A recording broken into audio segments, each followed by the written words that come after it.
आज हम बात करेंगे अल्जाइमर्स डिजीज़ या अल्जाइमर्स डिमेंशिया के बारे में। अल्जाइमर्स डिमेंशिया क्या होता है, इसके क्या सिम्टम्स होते हैं और इसको कैसे हम ट्रीट कर सकते हैं। तो सबसे पहले बात करते हैं कि अल्जाइमर्स डिजीज़ या अल्जाइमर्स डिमेंशिया क्या है।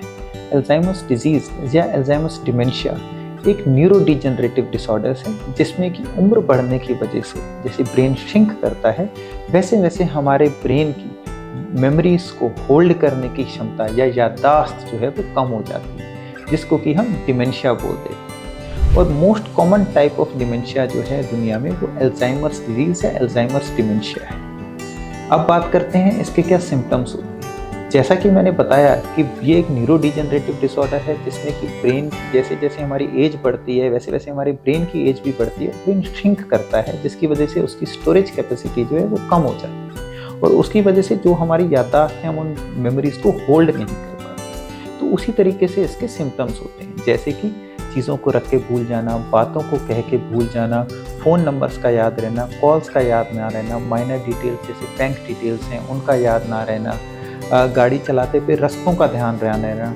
जजमेंट की प्रॉब्लम होना कि हमें कितने पैसे किसको देने हैं इसका जजमेंट या इसकी कैलकुलेशन की प्रॉब्लम होना, कपड़े पहनने में उल्टा सीधा पहनने में दिक्कत होना, रास्ते भटक जाना, ये सारी दिक्कतें होती हैं। तो इसको हम 4 भागों में डिवाइड कर सकते हैं। लैंग्वेज की प्रॉब्लम्स, जजमेंट या एग्जीक्यूटिव डिसफंक्शंस की प्रॉब्लम, विजुओस्पेशियल प्रॉब्लम्स और मेमोरी प्रॉब्लम्स। तो ये सब चीज़ें जो हैं वो अल्जाइमर्स डिजीज़ का पार्ट हो सकती हैं।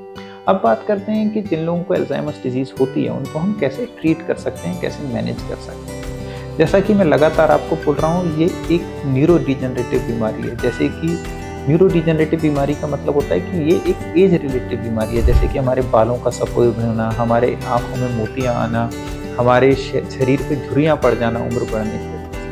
अब क्योंकि ये उम्र बढ़ने की वजह से बीमारी है तो हमारे पास उम्र को बढ़ने से रोकने का जिस तरीके से कोई तरीका नहीं है, उस तरीके से ही जो उम्र में बढ़ने की वजह से जो बीमारियां होती हैं इनको हम 100% रोक लें, ऐसा कोई तरीका नहीं है। तो फिर हम क्या कर सकते हैं, कैसे इन पेशेंट्स को ट्रीट कर सकते हैं, कैसे इन पेशेंट्स को बेटर बना सकते हैं। तो इसके लिए 2 चीज़ें ज़रूरी हैं। एक तो हम अल्जाइमर्स डिजीज़ या डिमेंशिया अगर है तो उसको जल्दी डायग्नोज करें, जिससे कि हम 2 तरीके से इसको ट्रीट कर सकते हैं। पहला लाइफस्टाइल ट्रीटमेंट और दूसरा दवाइयों के रास्ते से।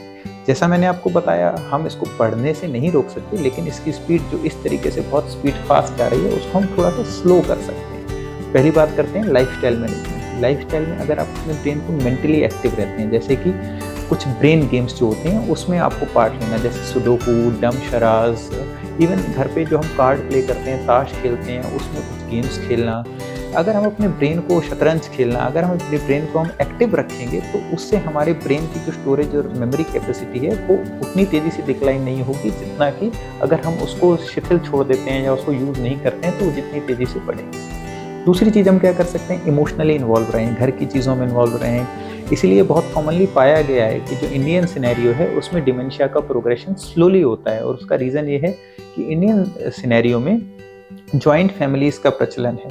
लोग अकेले नहीं रहते, जॉइंट फैमिलीज़ में रहते हैं, सब एक दूसरे के साथ मिल के रहते हैं। इसकी वजह से जो इमोशनल बैकअप होता है वो बहुत अच्छा होता है, इसका प्रोग्रेशन स्लोली होता है। तो इसलिए इमोशनली अपने आप को इन्वॉल्व रखें, घर में चीज़ों में आप भाग लें, ये सारी चीज़ें करें। अब बात करते हैं दवाइयों में बहुत ज़्यादा दवाइयाँ तो नहीं है, लेकिन कुछ ऐसी दवाइयाँ हैं जिनके रास्ते से जो हमारे ब्रेन में जो डैमेज हो गया है उसको होने की स्पीड हम कम कर सकते हैं, यहाँ तक कि काफ़ी हद तक उसको रोक भी सकते हैं। अगर वो दवाइयाँ जितनी जल्दी शुरू की जाएँ उतना अच्छा है। इसलिए बहुत ज़रूरी है कि अगर किसी को अल्जाइमर्स डिमेंशिया है तो वो जल्दी अपने सिम्टम्स को जो मैंने आपको बताए हैं उनको रियलाइज़ करे, रिकॉग्नाइज़ करे और टाइमली ट्रीटमेंट सीख करे।